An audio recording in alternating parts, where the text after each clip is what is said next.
All right, so Capricorn Rising. Um, you're gonna have, let's see, you're gonna have Mercury coming into your first house on the 1st of January. So day one, Mercury's coming in there. Um, so it's been in Sagittarius for a bit, and what I think is, you got Mars and the Sun and Venus already in your first house. So there's already been kind of a spotlight on you. The first house deals with you, your self image, your self expression, how you come off to the world, your personality and things, even the body. So there's, you got Venus, you might been looking good recently, a little glow up during this period, and the sun here more of a focus, and Mars maybe things happening to you and or um, you just taking action in things involving yourself and maybe your look. So you had Mercury though during this time that these three planets have been here, still in Sagittarius, and so it kind of tells me because that means Mercury was in the 12th house. The 12th house deals with isolation, maybe hidden enemies, um, self transcending topics. It could be like a meditation or a meditative state. Um, how you kind of repress yourself at sometimes, and your mind, Mercury, was still there, kind of being there on these types of topics. Maybe just resting, and it seems like January 1st. Now you're thinking about yourself, even though you've already had actions and things. Things happening when it came to you and your focusing maybe on the body or you. But now it's more like you're going all in with Mercury here, and then on the third, you're gonna have a full moon in the opposite sign in your seventh house of Cancer, and so it seems like maybe a relationship, so getting others involved, and it seems like maybe with this energy, yeah, there's just this energy kind of focusing. Maybe you've been taking a break from relationships because Jupiter's been there for a while, and you maybe needed a break, maybe. And then recently, in the past maybe 15 days, you've been more focused on doing like yourself, and now it seems like, yeah, there's something happening around relationships and yourself, and it's gonna be a full moon on the third, kind of illuminating this. And I think even you got to think about the fact that on the 10th as well, you got an exact opposition between an exalted Jupiter in your seventh house of relationships, one-on-one relationships, whether it be romantic, business, or friendships, and an exalted Mars in your first house, which is they're going to be exact at 20 degrees. You got the sun also at 20 degrees in your first house, and Venus at 21 degrees in your first house, and Mercury at about 13, 14 degrees in your first house. So it seems like a lot of pull and energy towards yourself, but there might be some balancing act on maybe finding the meaning of a relationship, the truth of a relationship. That's what Jupiter is about. So, yeah, you might be kind of focusing on yourself, but at the same time, something about a relationship, maybe, trust issues or something like that is uh, coming to your attention at the beginning of this month, the first half of this month.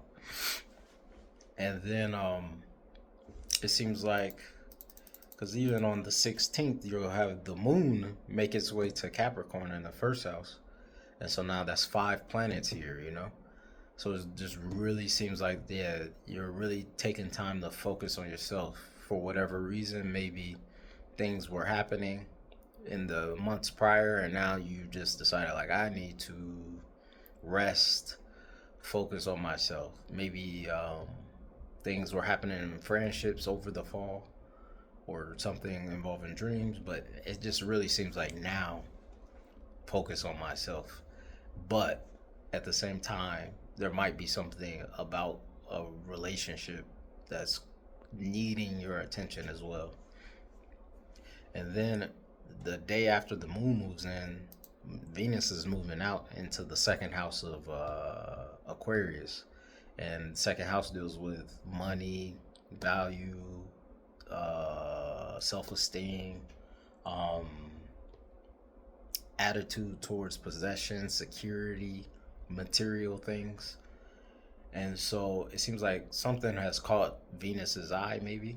Maybe you're making some money, maybe money comes in.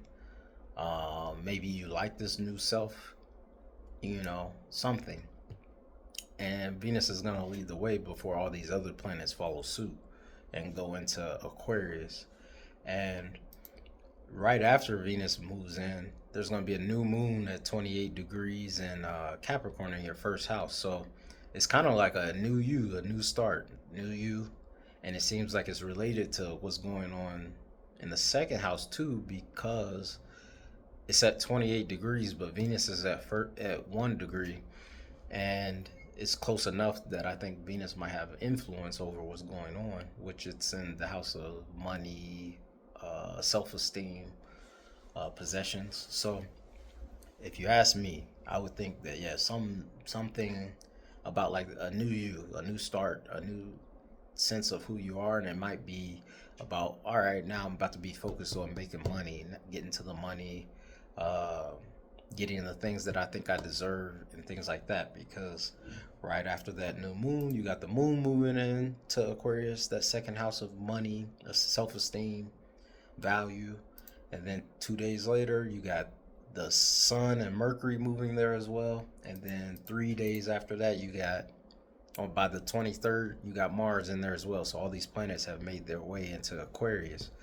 So yeah, I think, yeah. And I think you can expect, yeah, like to be focused on self this month, and then maybe making money. And you also keep in mind that Pluto is at 3 degrees. So as all these planets come in, they're going to have to make that conjunction and interaction with Pluto. And Pluto likes to strip things away, it likes to transform things, it likes to um, intensify things. It makes you obsess over things. It yeah, it does a lot. Deep, deep, sometimes dark. And so there might be just, a deep transformation in either what you value or in your ability to make money. And you'll really see this towards the second half of January, starting from about 19th, because I think that's when Venus makes its conjunction to Pluto, and then on the 27th, Mars is the last one to make its conjunction, and Mercury and the Sun will make theirs in between.